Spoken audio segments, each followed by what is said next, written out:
So today we want to talk about employment conversations and developing a work ethic. And I know that all of you have employment conversations with the people that you serve on a regular basis when you're talking about going to work. It's obvious that we have these conversations, but there are some things that we don't always include in those conversations, and we want to talk about those today. So general topics include appropriate language at work, dress codes, about working with a supervisor. What does that mean? Talking about workplace norms, having boundaries with coworkers, considering general office rules, and then developing a good work ethic. So we're going to jump in and talk about these employment conversations. And these are things not only that we can share for ourselves, thinking about these topics and how they relate to us personally, but also in developing these relationships with the customers you serve, bringing up these conversations. So oftentimes people who are just getting ready to go to work for the first time, or maybe they've had a work history, but it hasn't been very good. And even those individuals that have had a great work history may need to have some of these conversations. So one of the topics that comes up is, when should we have the employment conversations? How do we get this started? And it's really important that we consider that they can start anytime. So as soon as a person says, I'm really interested in going to work, then that's when these topics can come up. These conversations don't have to be reliant on the person's readiness to go to work. And as soon as they mention the word employment, we can start the ball rolling with the conversations. And even when individuals need acute management of symptoms, employment conversations are still appropriate. A person doesn't have to be stable or ready to go to work. They can happen at any time. These conversations can begin early. So to get the conversation started, staff can ask individuals a variety of questions. And I know you probably already do this in your intake process. But one of the things that comes up often is goals, because if they're interested in Ticket to Work, they have to have long and short-term goals. But what kind of goals does the person have for themselves? What are they looking for? What is the future look like for them? And sometimes people don't have that information. People oftentimes don't make their own personal goals, but it's by asking this question, we can start that ball rolling. We can start thinking about goals and what that means for a person. And you may even have to explain what a goal is and share some examples from your life. What are your personal goals and how are you going to reach them? Talking about their interests, and not just employment interests, but things that they like to do, hobbies, and things that are of general interest to a person. Someone who has not actually worked before might want to talk about just thinking about working. What does that mean to them? What does that look like? And then talking about whether or not going to school would be appropriate. So perhaps they want to get a job that requires some sort of an education. So thinking about school, but also talking about, have they been in school? Have they been successful in school, or have they struggled? And talking about why. Why do you think that they struggled? And how can we avoid that in the future? In addition, another question you might be thinking about is, are you interested in exploring your options? What kinds of options are out there? Sometimes people will think, yes, I want to go to work, but I don't know what I want to do, and I don't know where I want to work, and I don't know how to get started. And so thinking about those options in a step-by-step process might be a good conversation starter. In addition, it might be important to ask, what are the biggest challenges that somebody might have in just thinking about going to work? And how will those translate in actually working? So maybe somebody is really concerned about getting to work on time. Maybe they're taking some medications that make them drowsy, and so they can't get up at 6 and get to work by 8. But maybe second shift is a good option for them, or third shift. So getting to work on time could be a challenge. Having the right clothes to wear to go to work. So depending on the work environment, specific clothing might be appropriate, and talking about if they don't have appropriate clothing, how are they going to get that? And I know through WDBs, you guys have options to be able to help people get the things that they need in order to go to work. So this might be one of those conversations about needing specific clothes to fit a specific work environment. Another thing that might be of concern or a challenge to individuals could be dealing with a supervisor or coworkers. Maybe they haven't ever had to do that before, and it makes a person nervous to think about what that looks like. So that would be another good conversation to have. Also, sometimes going to bed on time. You know, if people have a specific schedule that they keep regularly, going to bed on time might be a challenge for them because it's changing their system. Yes, I want to go to work, but I don't want to give up this, you know, staying out late, going out with friends, whatever that might look like. So thinking about that as being able to go to bed on time to be able to get up to go to work. And then transportation, that is usually a very big conversation about the challenges or barriers to employment. And so being able to think through that process. So taking the bus, taking your own vehicle, maybe taking the subway to work, or an Uber if you can't have any other form of transportation available.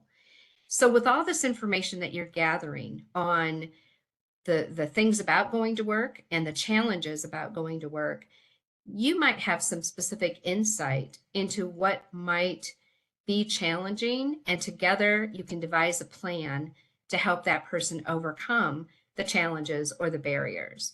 So discussing it is really important, getting that topic out there, and then coming up with a plan together to help each other through this process of eliminating the barriers to employment. Hey, Lisa.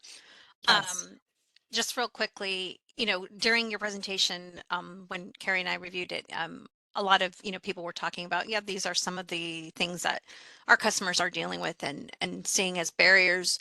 Um, I recall, and I cannot remember what training it was that Melinda Dozel from Trade provided to us. And she had some really interesting technology that she was getting customers connected with that could help with. One example I remember is getting up on time. Um, they had an alarm, they had their cell phone, it was not getting them up out of bed. And I think one example she had was an actual pillow that had an alarm in it with a vibrating mechanism in it that would help him just literally be woken up, not just by sound, but also by feel. I thought that was really cool that she was able to connect with a customer, find them what they needed, probably came up with some kind of plan in order, and if there was cost around it. But that was a collaboration there that we had with Trade to get that customer a tool that they needed to be successful. That's just an idea of how that collaboration can work. That's a great idea, great example. And so part of that example is using the partners that you guys have created in your communities to come up with solutions for those barriers. Great. Thank you, Amanda. Um, Another area that we might consider when we're talking with somebody about going to work is that there could be scenarios within that person's life where you have to advocate for that person to go to work. And so a member of the team might deem somebody not ready for employment, or they might say that the person is not stable, or that they were unsuccessful the last time, so what's going to make the difference this time? In addition, family may not be supportive of the individual, and oftentimes that's related to benefits. If they're on benefits, that income is a part of the family income. And if a person goes to work, individuals could be concerned about losing that piece of the income. In addition, substance abuse providers might be worried about relapse, and medical providers may claim that going to work might be too stressful for somebody.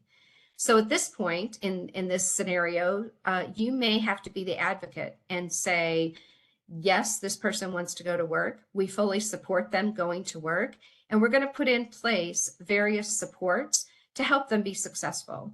So perhaps they weren't successful last time, but maybe it's because they didn't have the supports that they needed in order to be successful. So becoming an advocate might also be at the top of the list, as one of those things as you're having the conversation with the individual, talking about that. Who on your team is not supportive of you going to work, and how can I help you get to work in spite of that? So that might be another avenue to talk about with the individual. In addition, there are some topics that come up about going to work that may not be a part of your typical day-to-day conversation. And so we wanted to include some of that information and kind of talk about how that looks for the individual. So, for example, somebody who's never had a job before might need some basic information about what going to work will mean for them. And that can include these topics: appropriate language in the workplace, dress code, what it means to work with a supervisor, and specific workplace norms and how those are navigated, relationships with coworkers and developing boundaries, general office rules, and then developing a good work ethic. So when we talk about appropriate language, does the language depend on the work environment? Is there a standard set of language for people that they have to adhere to, or is it really dependent on the work environment? So that's a good question that comes up when we're talking about going to work. If a person is working on a construction site versus in a professional office setting, the language might be acceptable in different ways for those two work environments. But what do you think? Do you think that there is a standard set of language for people within any work environment?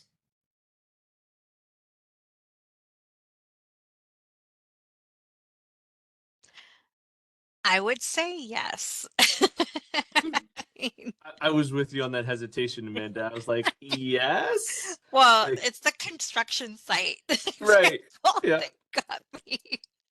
Um, yeah, that's a tough one. I think when I saw the office norms as an example of something that you would need to talk to a customer about, to me, that is probably the starting point, just because I mean, just coming here to this building and learning for the first time how things work, what are those norms are. I feel like that can really set you on a good path or a not so good path if you don't know the norms yet. And then that would lead me to the, okay, what kind of language is appropriate here and with whom? We have some responses in the chat as well. On paper, yes. In practice, no.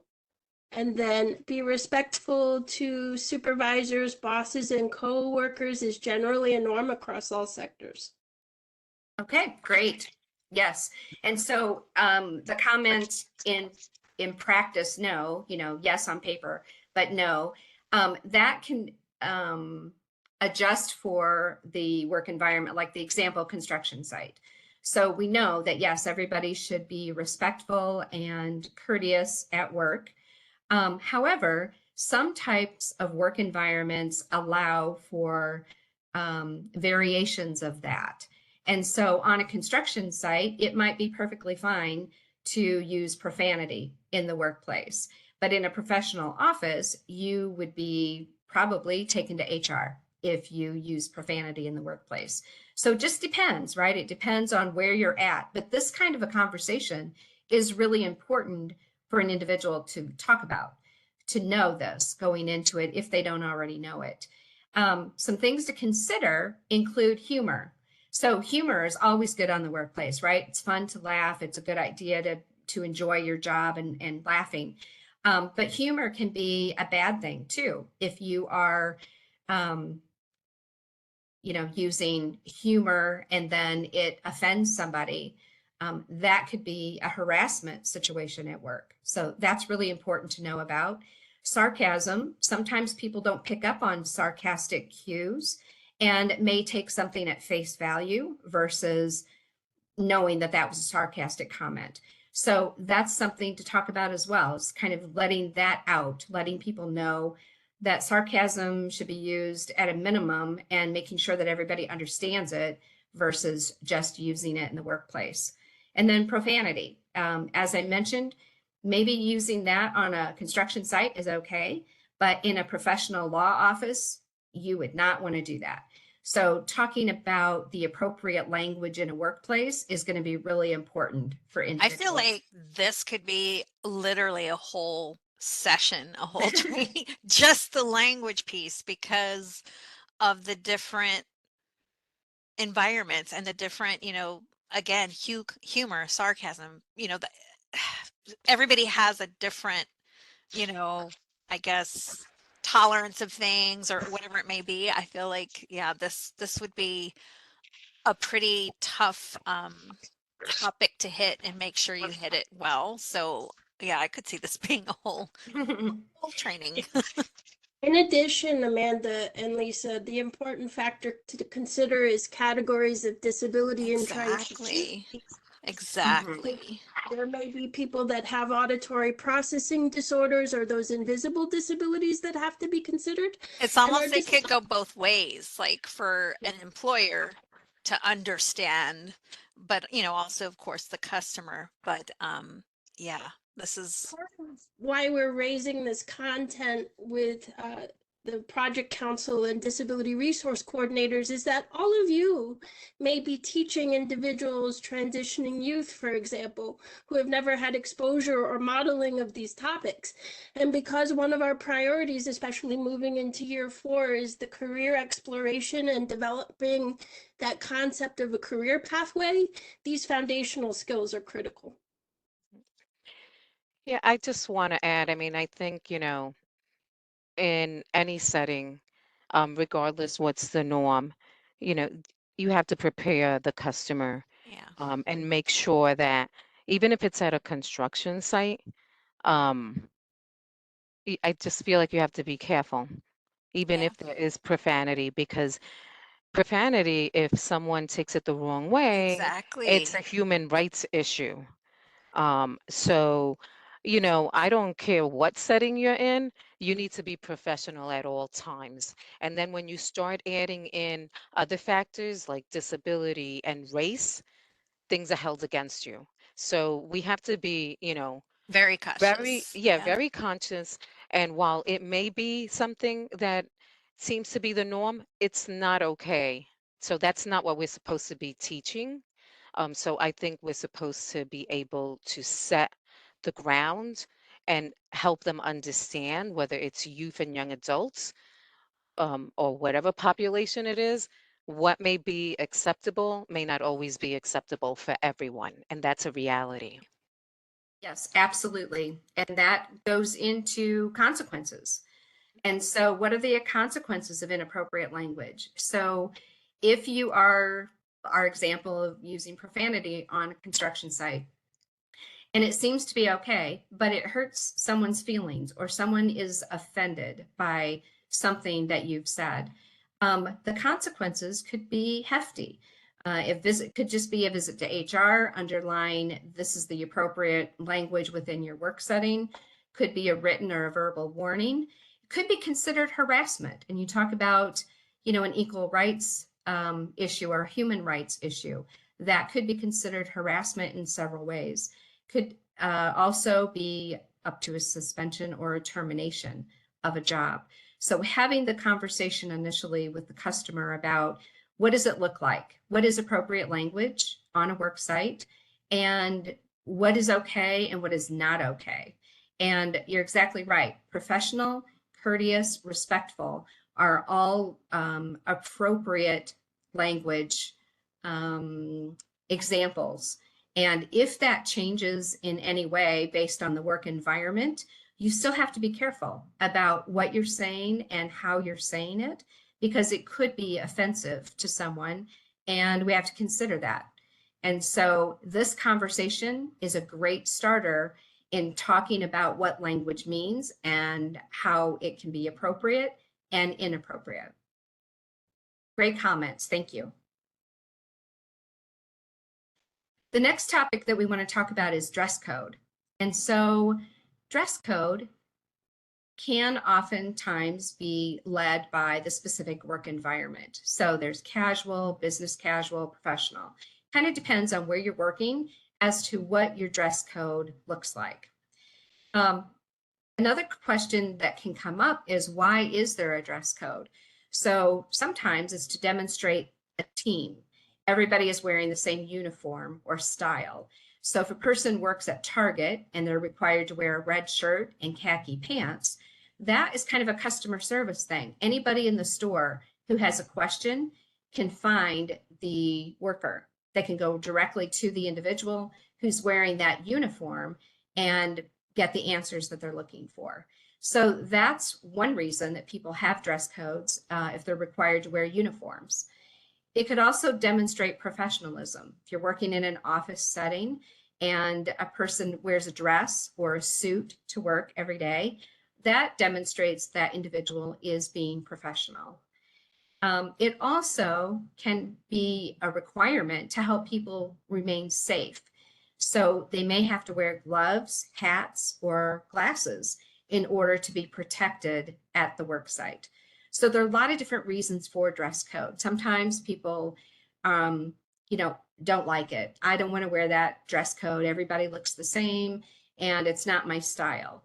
But there are positive reasons for people to be in a dress code situation at work. It could just be because you want to dress up and look nice at work in an office setting, or it could be required based on protecting that individual and being safe at the workplace. So there's a lot of different types of nuances to being required to have a dress code. And again, inappropriate dress code consequences. Sometimes if people are wearing, jeans with holes in them, that might not be appropriate. And your supervisor might just come and talk to you about, hey, please don't wear those to work anymore. It could escalate if those things are talked about, but it still seems to be a problem. Then people need to know it could end up in an HR situation all the way up to termination. So these are some of the conversations about dress code that people need to have, making sure that they know what's appropriate for their specific work environment and following that dress code because it's set in stone for the agency that they work for, the company, like a Target situation. Another one of the important topics is supervisor relationships. So it's important to know that people who have not had a job before may not understand the hierarchy of their business. So if you are a coworker, that's a different relationship than a supervisory relationship with someone. So it's important to note that the supervisor is not one of the boys, one of the gang, or a coworker.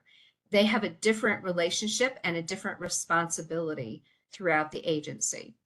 And it's always important to be respectful and courteous with your supervisor.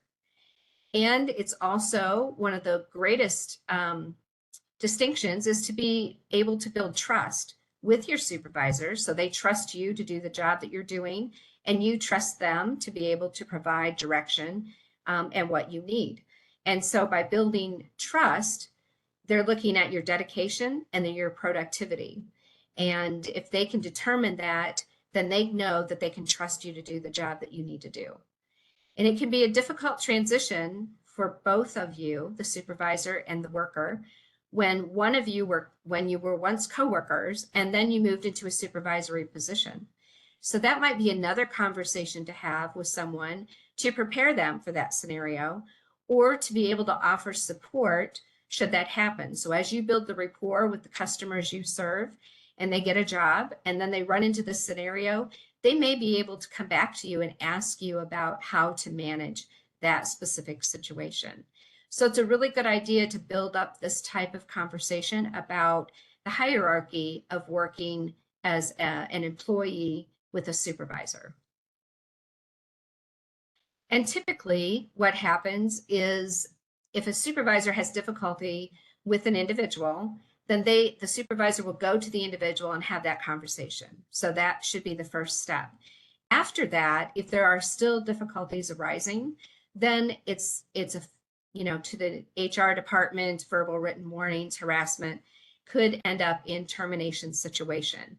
Maybe it's just not a good fit within that work environment between the supervisor and the worker. But that also is something that should be discussed all along the way. So having these conversations with the customers that you're serving is a good foundation for how they would behave at work and what kinds of relationships they're building at work.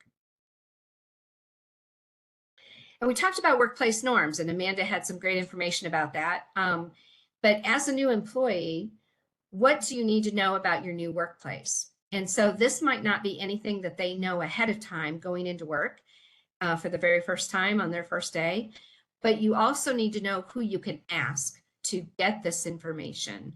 Is it your supervisor who will give you this information directly? Or is there a designated coworker that you can follow up with on this information? So, you know, in our office setting, when the water is low in the Keurig, you add water to it. Whether or not you're having another cup of coffee, if you recognize that it's low, you add it, and that takes care of it for the next person who needs to come up and use it. There's also a cleaning schedule for the office refrigerator. So if you're putting food in the refrigerator, it's important to know that in 2 weeks, somebody's going to clean out the refrigerator. And if something has been expired, it's going to be thrown away. It's also important to talk to the administrative assistant when the toner is low in the copier. And all staff do their own dishes and clean up their own messes within the kitchenette. So it's important to know these workplace norms, but also finding that person within your agency that you can find and ask those questions. So is there anything that I need to know about what's happening in the workplace that's going to take place, and I need to have that information? What other workplace norms have come up for you guys, and how do you deal with those things?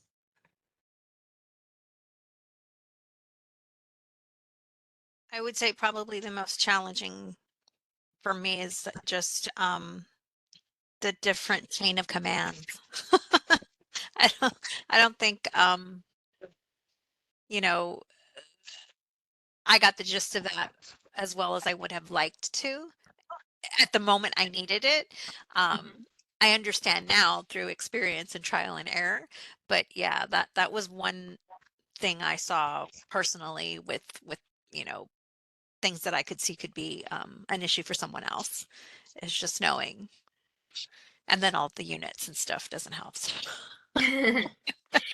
and knowing and figuring out who you can get the answers from, like who is going to tell me what these things are, how to identify that person. And conversely, not to approach in those invisible cues that may not be perceived by people with disabilities. There may be accommodation needs that need to be put into place. So the person also needs to have the skill to ask for those accommodations, but it starts with awareness. Absolutely. I think Carrie's right. It's just letting your customer know that all of these things may not be in place for you, but to advocate for yourself and to ask is going to be the best path for them. I mean, you have to get beyond that point of not, you know, having everything set up the way, you know, we all would like it to be. And if not, then, you know, here are your resources to go to. These are nuances of disability disclosure that are often not discussed in particular sectors. An example of an in-demand industry is pharmaceuticals. So there's specific requirements around clean rooms and etiquette and points that you don't interact or engage because it can contaminate a batch of product. So those are nuances that we wanted to raise because it also may be industry specific. Great points. Yes. So in knowing the workplace, I mean, if you start a new job and you don't know what all the workplace norms are, and so you have to find somebody who can share that information with you. If you violate a workplace norm, it's probably not going to result in an HR visit, but coworkers might regard you as not being a team player. And so being able to identify the workplace norms as soon as you possibly can would benefit your successful employment within that agency or that office that you're working.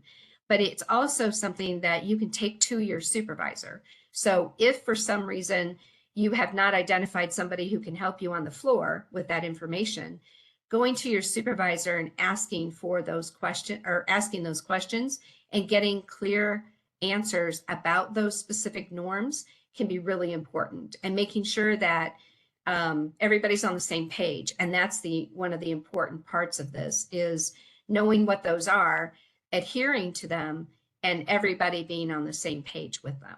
So again, if you need specific accommodations at work that are not going to work within the workplace norms, also teaching the individual how to ask for those accommodations is going to be really important.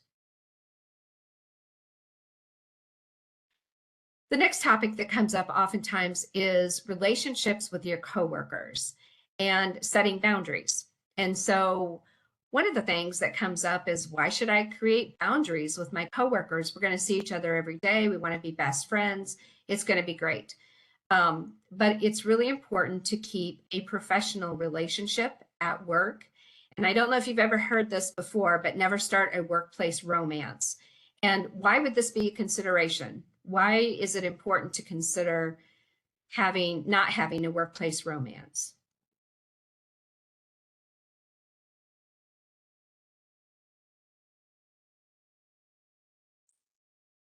One of the things that most youth with disabilities aren't taught about is about appearance of conflict of interest. Appearance is just as important as actual consequences of action. Absolutely. Yep. Yeah, I wanted to share that also it could be a distraction to the person's abilities to perform their work in many different ways. Um, it can also, if the romance doesn't go well or doesn't end well, that can also be, uh, that can cause some tension, or that could be something that will alter the ability to interact with the rest of the team if that person is within the same team. Absolutely. That's exactly on point. So starting a workplace romance could be terrific at first. And then what happens if it doesn't work out? Then that impacts not only your ability to do your job, but to interact with that individual and the rest of the team on a regular basis. And so that's just something to throw out there and have that conversation with the customer that you're serving, because they may not have ever come up with that before. They may not have ever considered having boundaries with their coworkers, but it is a really good best practice that they maintain professional boundaries within their workplace. And one of the things that's important to think about is all different kinds of boundaries. So physical boundaries, so shaking hands instead of hugging. Emotional would include like avoid engaging in somebody else's bad mood or being involved in gossip about someone. And then mental, like establishing the set hours that you work. So making sure that you're working from 8 to 4, and we all know that sometimes you have to work a little bit over or come in a little bit early. That happens. But making sure that you are giving yourself your boundary of, this is my work hours, and then after that I'm at home, and it's a work-life balance. And that's sometimes really difficult to manage, but it's really important that we have that conversation about those things, because if you're working in a very stressful environment and you spend long hours at work, you could have burnout. And that is another one of those topics that we can consider when we're talking to people about going to work, is making sure that we have these boundaries in place so that we can establish our own work-life balance and create that boundary. That's a great point, Lisa. A lot of employers have kids, um, 2 kids, and then they also have a life after work. So it's, you're juggling pretty much a lot of things if it's after your work hours. Absolutely. Yep. And it takes away from your personal life. And you're right. People may have kids. They may have other obligations or responsibilities outside of work that are just as important or even more important than work to them. And so making sure that they can make that balance. And it's not easy. It's not an easy task for work-life balance. If someone is a career employee and they are giving their best to the job, that doesn't mean that they're, that also includes being good to themselves and having that work-life balance, but it can be a tough juggling act to do that. So maybe that's another conversation, coming up with the work-life balance and things they're still interested in doing, and hobbies and family and responsibilities, and making Talking sure. about burnout, Yeah, because that is something I feel like my generation, my culture, we never talked about burnout. It was like you work and you don't stop working till the work is done, and that just makes you a person who has good work ethic. It was almost like that's what makes you a good worker. But we never talked about burnout. And yeah, that's a reality. And I think coming out of the pandemic, I feel like we are paying attention more to that. And I think this will really tie into looking out for that as well. Set up those boundaries. There's absolutely. a continuum that we have to consider as professionals too. People with disabilities may not have orientation to the concept of work-life balance. For many people with disabilities, work is a primary avenue for socialization. Exactly. And teaching practical skills to not only set work-life balance goals, but strategies to do that are going to be critical, particularly for the age group that we're talking, 18 to 24. Absolutely. Agreed. And, as we go through this process of developing these boundaries with coworkers, if we're not setting boundaries for work with coworkers, you may begin to take on workloads of other people. You may not be able to say no, and you take on additional work, which then leads to more burnout. You may get caught up in personal issues. Maybe there's drama in the workplace with certain coworkers, and you get caught up in that drama, and that's not a good thing. That also leads to stress. You may be blurring the lines between work and personal hours, which again, that's that whole work-life balance and burnout conversation. And then there may be an increase in the gossip within the workplace. So it's really important to set those boundaries and keep them as professional as possible. And if things get out of control with coworkers, you may find yourself in HR talking about,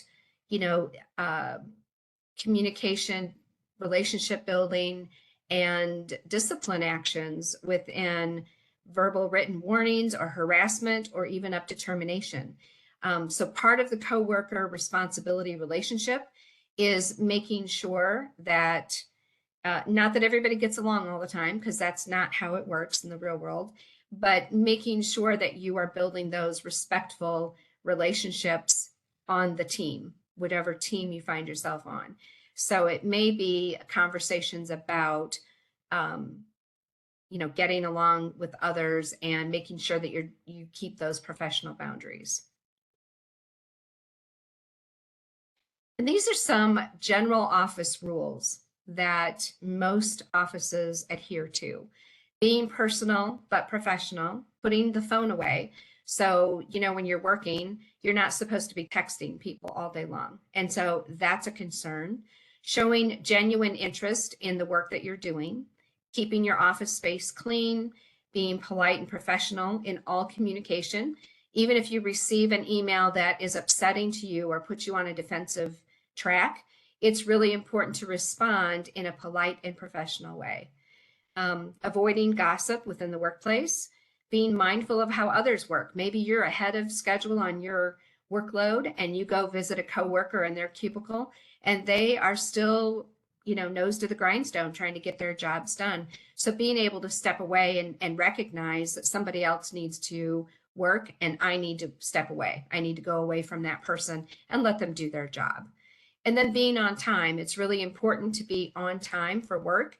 And if you're not going to be on time, please let your supervisor know that I'm going to be 15 minutes late. I'm stuck in traffic.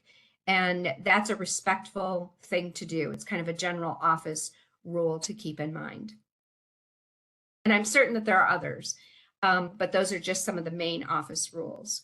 And so violating a workplace norm or a general office rule may not get you a visit to HR, but your supervisor might meet with you to discuss the rules and make sure that you understand what is expected.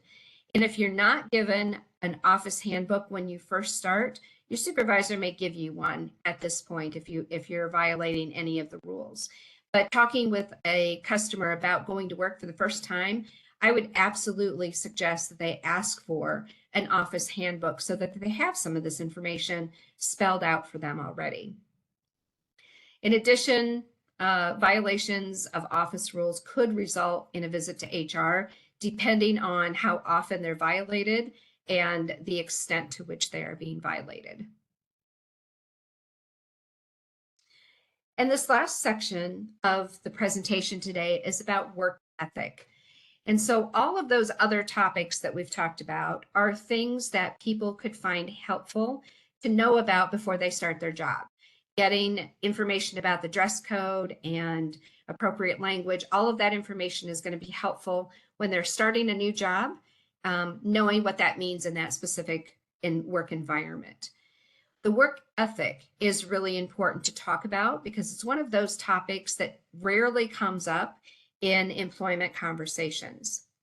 So sometimes people who have never worked or they have limited work histories have trouble understanding what a good work ethic is, what that means, and knowing how to develop a good work ethic. So this is where you might come in with the conversation about work ethic and then help them learn to develop a good work ethic. So let's talk about this a little bit. So the definition of work ethic is just the principle that hard work is naturally good. And we have developed a strong work ethic because we have learned or developed over time good work skills. And all of these include our behaviors, our attitudes, the motivations that we have, and our commitment to the work that we have. So that's important to know just off the top, is knowing our work ethic includes all of those components. A good work ethic is essential for everybody as a necessary trait for successful employment. So it's vital for our workforce, and it is not about the disability. It's about everybody having a good work ethic in order to be successfully employed. And it is a developmental part of our employment in general, and it helps us learn from our mistakes and grow. So we've all probably had a first job where we didn't have a work ethic in place, and we learned from our mistakes. We learned about punctuality. We learned about being dependable and respectful and courteous at work. But since this topic is often missed when we discuss employment and rehab for people with disabilities, it's important to bring it up because it helps with the successful employment of an individual and their recovery. So you've probably heard me talk about employment being a recovery track for someone. Going to work helps individuals be successfully employed, but also helps in the recovery process. So one of the things that we think about with work ethic is how do we develop it? How do you get started and learn about work ethic? So we forget to recognize that work ethic is developed through our family or social interactions or through education and all of our early work experiences without sometimes us even realizing it. And so since work ethic is a learned quality, and it's developed through trial and error and observation, it becomes one of our habits, our practiced habits over time. So some of the things that are important in this conversation you're having about work ethic is talking about the core components of a work ethic. And these are sometimes very difficult for people to master. And so it's going to take time, practice, and observation to get these things in place. But we're talking about being able to manage stressful interpersonal interactions. That could be tough for somebody. It could be about advanced planning, making sure that you can manage your schedule, your calendar. It could be accepting direct criticism. People are not really happy about getting criticism at work, and accepting direct criticism could be hard. It could include communicating appropriately with people. What does that look like? What does that look like, and how does that feel? Navigating the work environment in general, having self-confidence. There are a lot of people who don't have confidence in their work and their abilities. It could be self-organization, making sure that not only the planning is in process, but you are organized at your job and you know how to become organized if that falls away. So there are a lot of different types of components of a work ethic that have to be mastered. And so these individually could be individual topics to talk to customers about, making sure that they understand what these things mean and given some sort of background on how to master these core components. So let's take a moment to think about how you developed your work ethic. And when we think about that, let's look at who are the people in your life that modeled behavior. And what does this work ethic thing mean to you?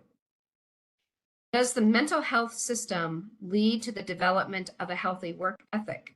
So in our treatment teams and our systems that we have in place, are we helping people develop a good, healthy work ethic? Does your program, so your agency, do you help people develop good work ethics in the services that you already provide? And how can I incorporate these values into my day-to-day for the people that I support? So as we think about these questions, that may help you frame information about sharing your specific development of your work ethic with the people that you're serving.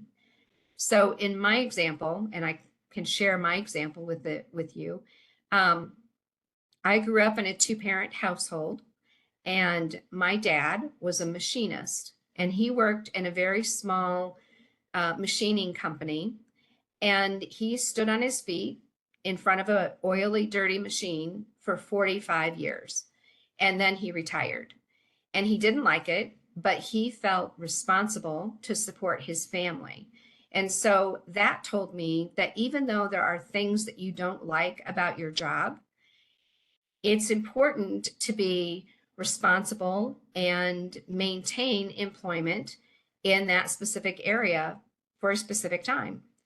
And so he became my model for a good work ethic. So it's going to be different for everyone. But do you have an example of what you would like to share? How did you develop your work ethic? And who was it that modeled this behavior for you? At least it's Go ahead, Scott. Sorry. It's okay. Sorry, Carrie. Hey, Lisa, this is Scott Curry. Hey, Scott. I think similar to you, the direct example would be my parents. My dad was a teacher. He retired before he was a teacher. I'm sorry. He sold high-end audio equipment, and then he worked at IBM. And then when he retired from IBM, he became a teacher for BOCES. And then when he retired from BOCES, him and my mom founded a winery up here in the Hudson Valley, and were successful for 20 years, and now just retired this past summer at the age of 80. So just seeing him go through a career path, be successful, accomplish a lot, provide for his family, but not just stopping once that opportunity closed, continue to seek further career and interest in hobbies to maintain that stable environment that he was able to provide for my mom through the years, and obviously for me, my younger childhood. My mom, the same thing. She had 3 or 4 different very successful long-term careers. So it just showed me to stick with it, continue to advance, continue to learn, continue to educate yourself, because we can never learn enough. Great. That is a terrific example. Thank you. Scott gave a really good plug for what I was trying to interject about a career pathway. So teaching that ladder and advancement from entry level, and that the ethics can be situationally specific depending on the industry, and that it evolves over time and years. Absolutely. Thank you. Okay. So some of the examples of a good work ethic include being dependable, being productive while you're at work, being reliable. People can always rely on you at work, taking ownership for the things that you're doing, the good things and some mistakes that are being made. And also collaboration, a team collaboration or a team effort. So these are all examples of what a good work ethic would include. And a poor work ethic is about low work quality, maybe not having a good attention to detail, being consistently late to work, focusing on yourself instead of on the team, and abuse, harassment, or even sabotage on the job. So these are all examples of what a poor work ethic would be or would include. So work ethic also involves the preparation for work. So how do you get ready for work? When does that start? And think about all the small steps it takes and our habits that we take for granted.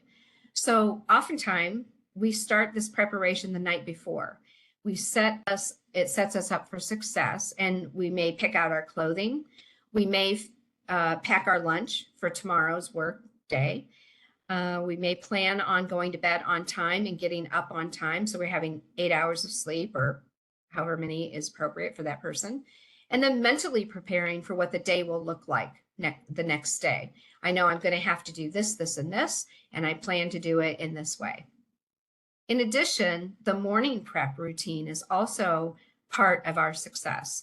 And that would be, making sure we have transportation in place. We know how we're going to get to work. We're going to navigate the challenges that might derail a plan. So if you go out in the morning and the car doesn't start, having a backup plan is really important. Making sure that you can count on somebody to help you, family or friends or a neighbor, or some other way to be able to get to work, or having that backup plan in place. So even work ethic also involves the preparation for going to work, the night before and the morning of as well. It's also important to talk about some examples. So people may take all this information in and say, okay, yes, I know what you're saying, good work ethic, let's develop this good work ethic. But some real life experiences are also going to be important to talk about. So my example here is that Jesse and Sam bump into each other at the water fountain and they catch up on their weekend plans. And Jesse says, hey, I'm going to duck out early so I can get my weekend started. And Sam knows that Jesse didn't request that time off. So a good work ethic might be that Sam encourages Jesse to request the time off to follow the work policies instead of just leaving early. And a poor work ethic might mean that Sam says, oh, well, if Jesse can get away with it, then I'm going to try it too. And after all, what's the worst that can happen? So talking about what that looks like in the real world examples at work could also be important for individuals. And here's another example. So Jesse and Sam are in the kitchen preparing for lunch. Jesse shares with Sam that over the weekend he saw a coworker at the grocery store and she was with someone other than her significant other. And so then Jesse is speculating that Ronnie is having an affair. So a good work ethic might be that Sam shuts down the gossip immediately and responds that it's not appropriate to start rumors about coworkers. And a poor work ethic might include that Sam chuckles and encourages more information about what Ronnie was actually doing at the grocery with this person. And here's another example that might be considered appropriate when we're developing this work ethic. So Jesse started a new job in January, but by February, he was in trouble with his boss because he was consistently late to work. So Jesse asked his job coach to help him talk with his supervisor, and a meeting was arranged. It was agreed that Jesse would not be terminated in February, and he would be given another month to demonstrate that he could get his attendance in compliance with the workplace standards.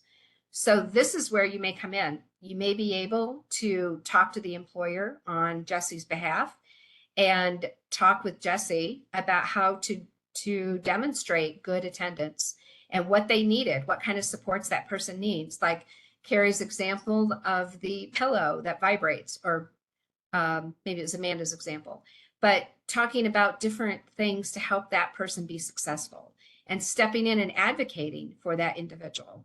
So this is another example of a good work ethic. Jesse reaching out to a job coach or the DRC to help that person walk through or devise a plan to get back into the good graces of their work environment. So that's a great example.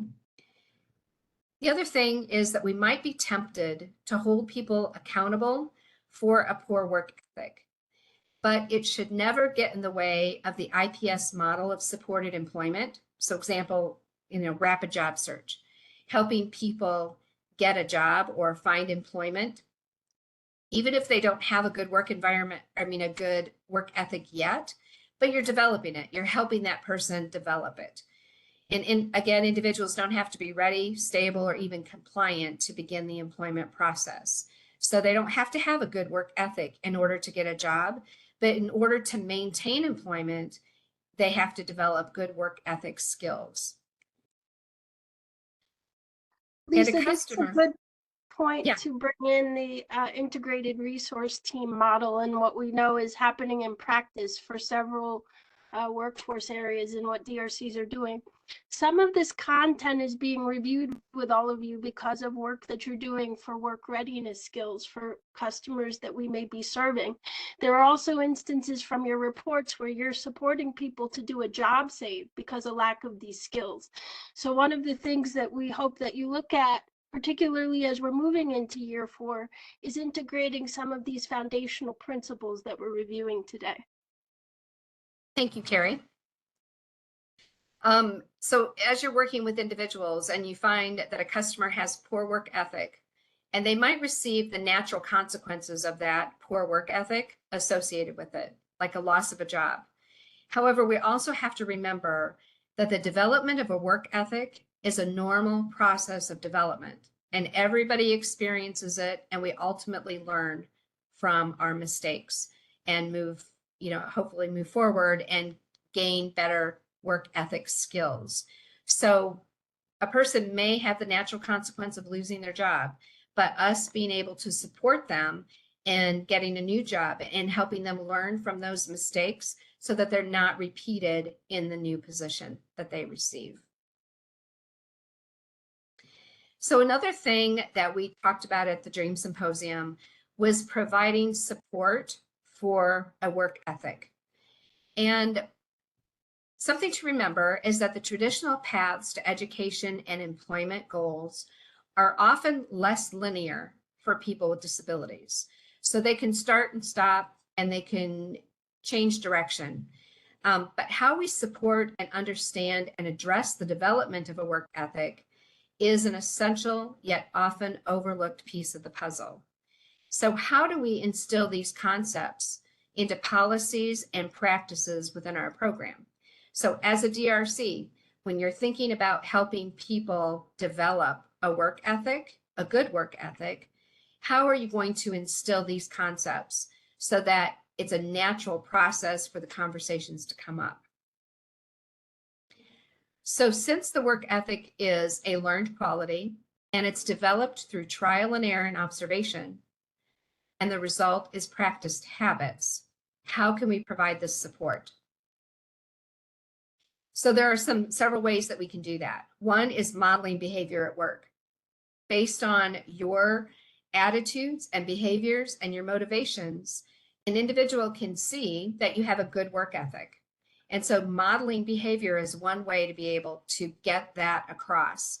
Now, it could be subtle. It could just be the way that you go about your day, and they can see that.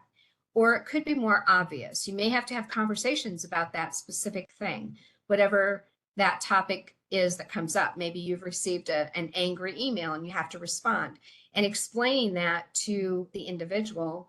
This is what happened and this is how I'm going to respond. That is a direct modeling of behavior, but it has to be obvious. You have to kind of go through it and talk to them about it.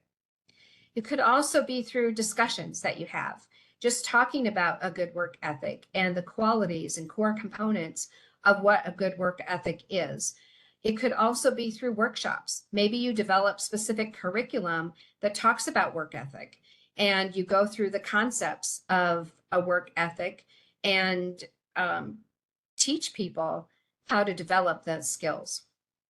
Could also be through encouragement. So knowing that they're facing a specific difficulty at work, talking to them and encouraging them in a good work ethic direction could also be very helpful and supportive for that person.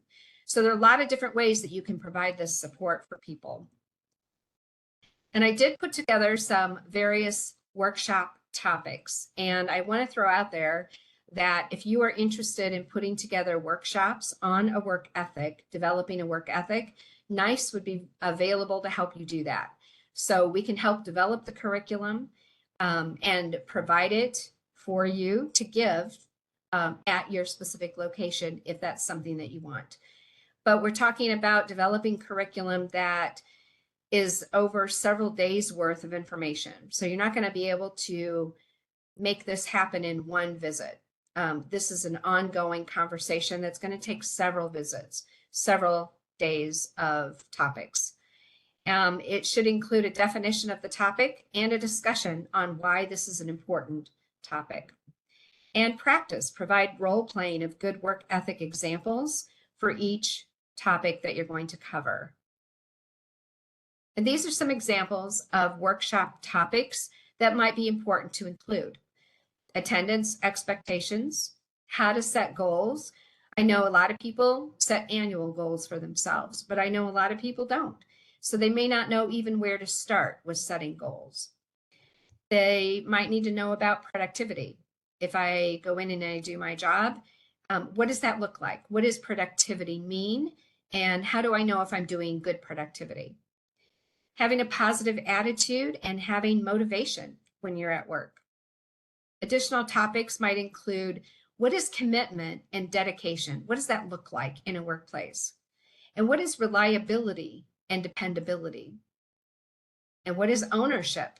How do I know if I'm taking ownership for my stuff? And what does it mean to be a team? And what are those workplace norms that are common within every workplace? So these are just some of the workshop topics that might be of interest, and you can develop your curriculum based on these topics and then teach people how to develop that good work ethic. You could be their mentor for developing that topic. The other information that I have here is just our NYESS website. So please feel free to visit the website and get some information under learning objectives.